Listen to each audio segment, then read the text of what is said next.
Mon fils adolescent a refusé de me regarder au tribunal.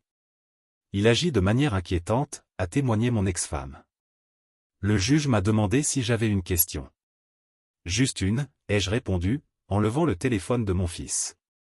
Puis-je faire écouter la conversation de mardi dernier avec sa mère? Les yeux de mon fils se sont écarquillés. Le greffier du tribunal a failli s'étouffer quand l'enregistrement a commencé à jouer. Je me suis surpris à tapoter le volant de mon Audi RS7, comme je le faisais toujours sans m'en rendre compte, une vieille habitude de mes années en tant qu'ingénieur de combat. La pluie martelait les rues de Portland ce soir-là, et la voiture glissait doucement sur l'asphalte mouillé. C'était une nuit spéciale. Pas seulement à cause de la tempête. C'était aussi le 15e anniversaire de ma société, Aegis Security Solutions. Et Bianca, ma femme, avait promis une célébration spéciale à la maison.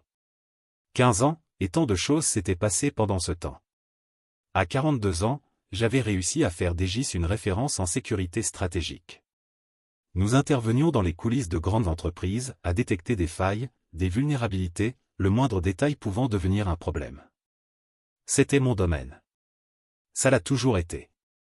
Mon passé militaire m'avait appris à penser froidement, à planifier chaque mouvement, et, surtout, à ne jamais être pris au dépourvu. Ces mêmes compétences m'avaient aussi façonné à la maison. Toujours 3 pas d'avance. Toujours en alerte. Toujours prêt à protéger ceux que j'aimais. Je me suis garé dans notre maison de West Hills, une maison moderne, faite de lignes épurées, de verre et de silence. Et c'est là, arrêté derrière le volant, que j'ai vu la voiture. Une Maserati. Noire. Élégante. Mais ce n'était pas la mienne. Et je savais exactement à qui elle appartenait, Floyd Pearson. Je l'ai regardé quelques secondes. Floyd était mon directeur des opérations. Et jusqu'à ce moment, je le considérais comme un ami. 8 ans de collaboration. On s'était rencontrés lors d'une conférence sur la cybersécurité, et j'avais tout de suite été impressionné, intelligent, éloquent, charismatique. Je l'avais intégré à Aegis et, peu de temps après, je lui avais offert 20% des parts. Un pari audacieux. Et maintenant, je voyais sa voiture devant chez moi, un soir où seule ma femme était censée m'attendre. Je suis entré par la porte latérale. Silencieusement. Pas besoin de réfléchir. Mon corps est passé en mode automatique, pas léger, respiration contrôlée. J'ai enlevé mes chaussures. Et j'ai entendu des rires venant de notre chambre. Ma chambre. Je suis monté doucement, sans bruit. La maison était étrangement silencieuse. Oliver, mon fils, devait être revenu de son entraînement de basket, mais aucun signe de lui. Quand je suis arrivé en haut des escaliers, les sons sont devenus nets. Inconfondables. Je me suis arrêté devant la porte de la chambre. Je n'ai pas ressenti de colère. Pas à ce moment-là. J'ai juste sorti mon téléphone et commencé à filmer. Je suis descendu, allé jusqu'au bureau, ouvert le coffre et pris ce dont j'avais besoin. Puis je suis remonté. J'ai ouvert la porte et je les ai vus, surpris, paniqués, essayant de couvrir leur corps nu avec les draps froissés. « Ne vous dérangez pas pour moi, ai-je dit. » Ma voix était calme, glaciale. Plus glaciale que je ne me serais cru capable. Bianca a écarquillé les yeux. Floyd est resté figé. « Dom. Ce n'est pas ce que tu crois, a-t-il commencé, mais il s'est arrêté net en voyant la clé USB dans ma main. 15 ans avec Bianca. 8 ans de partenariat avec Floyd. Je suis cette affaire depuis 6 mois, ai-je dit, presque comme si je rédigeais un rapport technique. Bianca a blêmi. Tu enquêtes, sur quoi? Je conçois des systèmes de sécurité. Tu pensais vraiment que je ne remarquerais pas que ma propre femme se comportait différemment? J'ai levé la clé USB. Tout est là. Chaque rendez-vous à l'hôtel. Chaque message. Chaque centime que Floyd a détourné de l'entreprise pour t'acheter des cadeaux, Bianca. Tu ne peux rien prouver concernant l'argent de l'entreprise, a-t-il tenté, en tendant la main vers son pantalon. Ne perds même pas ton temps à t'habiller. Vous partez tous les deux maintenant. Je les regardais sans aucune émotion. Mes yeux étaient morts. Et c'est peut-être ça qui les a le plus effrayés. Il n'y avait ni colère, ni douleur. Juste, la faim. Où est Oliver? Demanda-t-elle presque en chuchotant. Chez ma sœur. Je l'ai appelé cet après-midi. Je savais déjà que ce serait ce soir. Ils sont devenus livides. Il n'a pas besoin de voir ça. Pendant qu'il s'habillait en vitesse, j'ai ajouté. J'ai déjà envoyé vos affaires personnelles dans un garde-meuble. Bianca, le code est sur ton téléphone. Et Floyd, inutile de te présenter au bureau demain. L'équipe de sécurité a déjà vidé ton bureau. Tu ne peux pas m'évincer de l'entreprise. Grogna-t-il. Je possède 20%. J'ai esquissé un sourire.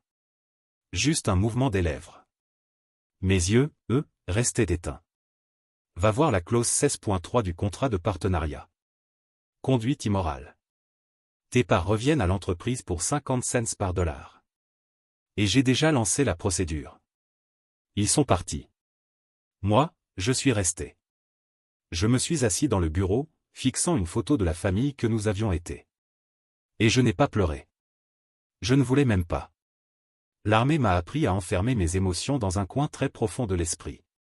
Et là, dans ce silence, j'ai commencé à planifier. Car s'il y a une chose que j'ai apprise au combat, c'est qu'aucune structure ne tient sans base solide et qu'aucune contre-attaque ne réussit sans préparation. 3 semaines plus tard, Oliver ne voulait même plus entendre ma voix.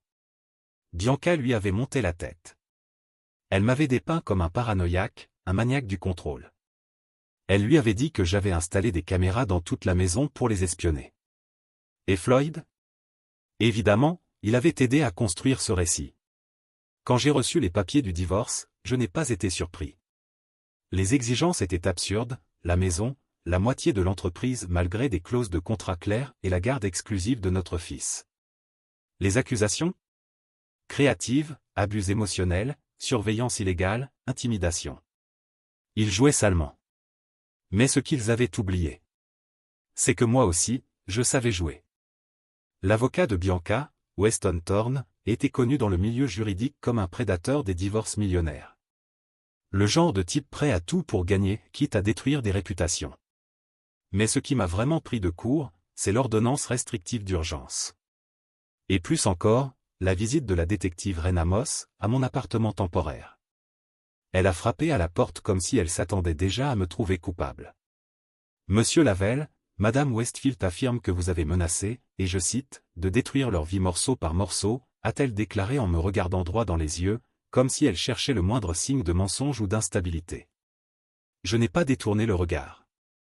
J'ai juste esquissé un léger sourire. Détective, j'ai été ingénieur de combat. Si j'avais réellement voulu faire une menace, je n'aurais pas utilisé de métaphore.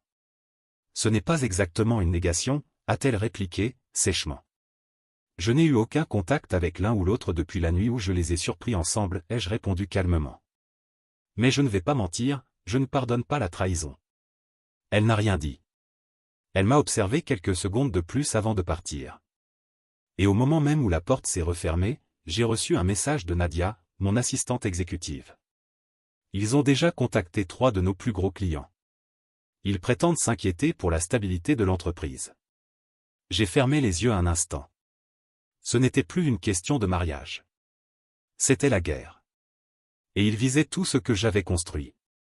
Le lendemain matin, j'étais assis dans mon fauteuil en cuir, dans le bureau principal d'Aegis, pendant que mon équipe juridique passait la situation au peigne fin. Bianca avait demandé la garde exclusive, affirmant que je souffrais de SSPT, syndrome de stress post-traumatique, ce que je n'ai jamais eu. Un diagnostic, convenable, venant de quelqu'un qui connaissait mon passé militaire et savait exactement où frapper. Pendant ce temps, Floyd rencontrait des concurrents. Il dévoilait nos protocoles de sécurité. Il transmettait des secrets d'entreprise que nous avions mis des années à développer. Ils veulent que tu n'aies plus rien, dit Teresa, mon avocate principale. La garde d'Oliver, la réputation de l'entreprise, même la maison, c'est une attaque coordonnée. Ils veulent que je réagisse, ai-je commenté.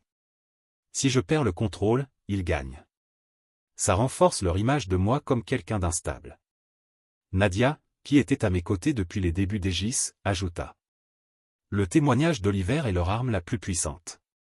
Bianca et Floyd le conditionnent depuis des semaines. J'ai hoché la tête, silencieusement. Extérieurement, j'étais une statue de pierre. Mais à l'intérieur, chaque mot était un coup de poing. Ce qui me blessait le plus, ce n'était pas la trahison. C'était le fait qu'il utilise mon propre fils comme un pion. Alors on doit se concentrer d'abord sur Oliver, ai-je murmuré. Au cours des mois suivants, la situation semblait tourner contre moi. J'ai perdu 2 contrats importants. Le tribunal a accordé la garde temporaire à Bianca, après qu'Oliver a témoigné qu'il ne se sentait pas en sécurité en ma présence. Les visites sont devenues supervisées, dans un centre familial, avec caméras, assistants sociaux et des murs trop blancs. Et pendant ces visites, mon fils ne disait pas un mot. Lors de l'une d'elles, j'ai apporté un échiquier. Le même que mon père utilisait avec moi quand j'étais enfant. Je l'ai posé sur la table entre nous. Il ne l'a même pas regardé. J'ai pas envie de jouer, a-t-il murmuré, les yeux fixés au sol. Cet ensemble appartenait à ton grand-père, ai-je dit doucement. Il m'a appris que, aux échecs comme dans la vie, il faut penser au-delà du prochain coup. Il a levé les yeux un instant. J'ai vu une lueur de doute. Maman a dit que tu avais mis des caméras pour nous espionner, a-t-il chuchoté. J'ai installé un système de sécurité après que la voiture de ta mère a été vandalisée, l'année dernière, ai-je expliqué. Tout comme j'en ai installé chez ta tante Patricia. Et dans l'appartement de Nadia, après une tentative d'effraction. J'ai vu une fissure se former dans son armure. Mais il a de nouveau détourné les yeux. Pendant ce temps, Bianca et Floyd célébraient leur victoire. Ils ont emménagé ensemble. Floyd a décroché un poste chez Synel Systems, notre principal concurrent, emportant avec lui des données sensibles, des listes de clients, des protocoles. Bianca redécorait la maison comme si tout lui appartenait déjà. Mais ce qu'il ne savait pas, c'est que j'étais déjà en mouvement. Silencieusement. Comme je l'ai toujours fait. Je n'ai pas confronté. Je n'ai pas crié. Je n'ai menacé personne au tribunal. À la place, j'ai commencé à tout enregistrer. Ils avaient sous-estimé le cadeau que j'avais offert à Bianca pour Noël dernier, un ordinateur portable. Beau, léger, cher, et équipé du même système de sécurité que j'installe sur les appareils de mes clients. Et c'est ainsi que j'ai commencé à rassembler les preuves. J'ai écouté des enregistrements entre elle et l'avocat, Weston Thorne. Il faisait répéter des phrases à Oliver. Planifier des stratégies de manipulation. J'ai aussi découvert que Floyd avait modifié des documents d'Egis avant de les transmettre à la concurrence. Falsification numérique. Espionnage industriel. Mais le pire était encore à venir. Il prévoyait d'utiliser la prochaine audience pour m'obliger à subir une évaluation psychiatrique. Il voulait transformer mon passé militaire en arme contre moi. Me faire passer pour un soldat brisé, instable, imprévisible. Pendant ce temps, je me suis lié d'amitié avec Howard Winters, l'agent de sécurité de l'école d'Oliver. Un vétéran, comme moi. Il avait remarqué un changement dans le comportement de mon fils avant de me confier. Votre garçon était plutôt ouvert, monsieur Lavelle. Maintenant, il marche la tête basse. Il y a quelque chose qui cloche. Avec son aide, j'ai placé un petit dispositif d'enregistrement dans la veste de sport d'Oliver. Parfaitement légal. Juste pour capter ce qui se disait dans la voiture, surtout les conversations avec Bianca et Floyd. La dernière pièce du puzzle est venue d'où je m'y attendais le moins. Randall Westfield, le père de Bianca, est venu me voir. Sans prévenir. Il a toujours été du côté de sa fille. Mais c'est aussi un homme de principe. Un vétéran. Quelqu'un qui valorise l'honneur par-dessus tout. Dominique, je te connais depuis 16 ans, a-t-il commencé. Et à cet instant, j'ai su, la partie venait de tourner. Tu es calculateur, peut-être même froid parfois, mais ce n'est pas ce que dit Bianca, déclara Randall, son père, lors de notre conversation en privé. Il y a quelque chose qui ne colle pas. Je le regardais en silence. Il n'y avait pas de rancune, seulement de la fatigue. Il me connaissait. Il savait que je n'étais pas le monstre qu'on tentait de dépeindre. Quand je lui racontais tout ce que j'avais découvert, le détournement de fonds de Floyd, les manipulations d'Oliver, les enregistrements, son expression changea. La loyauté envers sa fille commença à vaciller. Je l'ai élevé mieux que ça, murmura-t-il en secouant la tête, déçu. Qu'est-ce que tu attends de moi? Rien d'autre que la vérité, répondis-je. Au moment venu. Et je savais que ce moment approchait. À mesure que l'audience finale pour la garde se rapprochait, Bianca et Floyd pensaient m'avoir acculé. Egis était en train de couler, mon image était écornée, et mon fils, aliéné de moi. Mais ce qu'ils ignoraient, c'est que je n'ai jamais joué selon leurs règles. Je suivais mon propre plan, patient, silencieux, implacable. Le jour de l'audience, la salle d'audience était plongée dans un silence total. Chaque respiration résonnait. Bianca était impeccablement habillée, dans une robe bleu marine sobre, et ses larmes, soigneusement dosées, coulaient comme si elles étaient réelles. Dominique a toujours voulu tout contrôler, déclara-t-elle à la juge Barnett, la voix tremblante. Quand j'ai enfin osé m'affirmer, il est devenu imprévisible. Effrayant. Puis ce fut au tour de Floyd. Jouant le rôle du complice repenti. J'ai participé par peur, déclara-t-il. J'ai vu Dominique devenir de plus en plus instable au travail. Il m'a dit un jour qu'il avait appris dans l'armée à faire disparaître des gens sans laisser de traces. Mon avocate protesta, mais le mal était fait. Ils avaient bien répété leur numéro. Puis ils appelèrent mon fils. Oliver s'approcha de la barre des témoins et, sans me regarder une seule fois, répéta chaque mot comme un robot. Il est violent et dangereux. Je ne me sens pas en sécurité avec lui. Les mêmes mots que sa mère. Les mêmes mots que Floyd. Un script. Appris par cœur. La juge se tourna vers moi.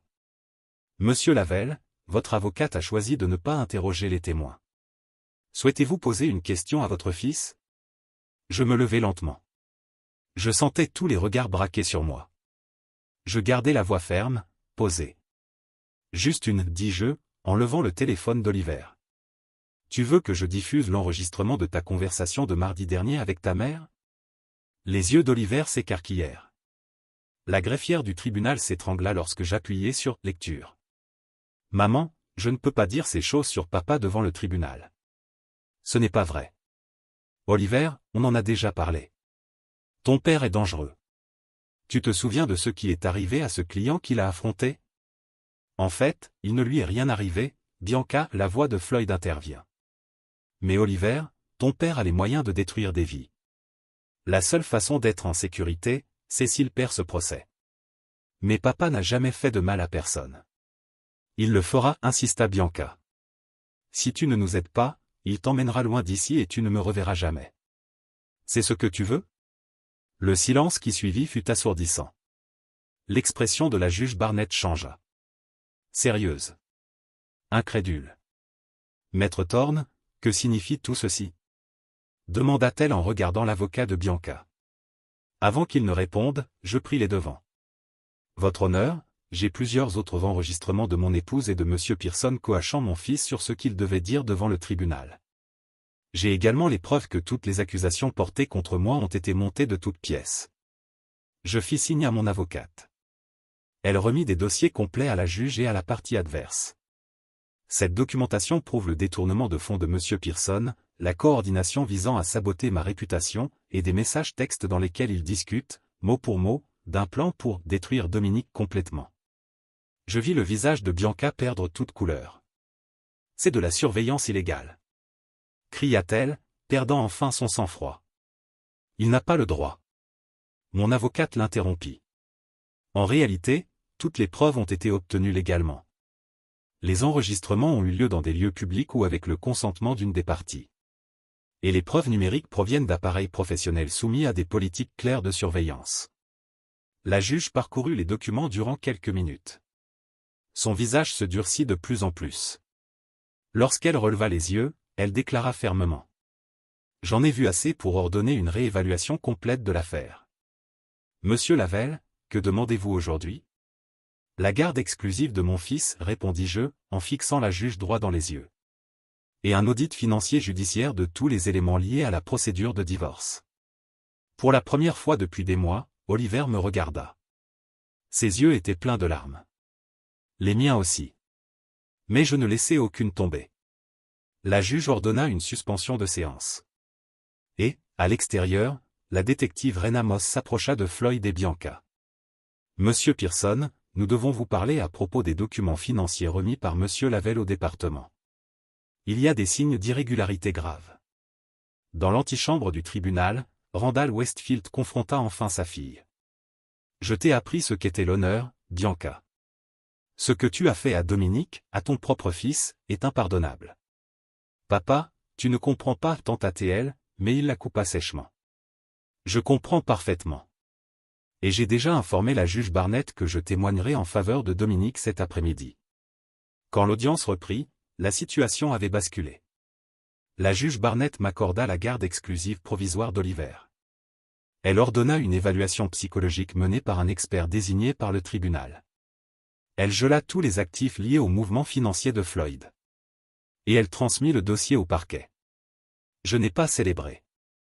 Mais lorsqu'Oliver s'approcha timidement de moi, les yeux rouges, la voix tremblante, j'ai senti quelque chose en moi changer.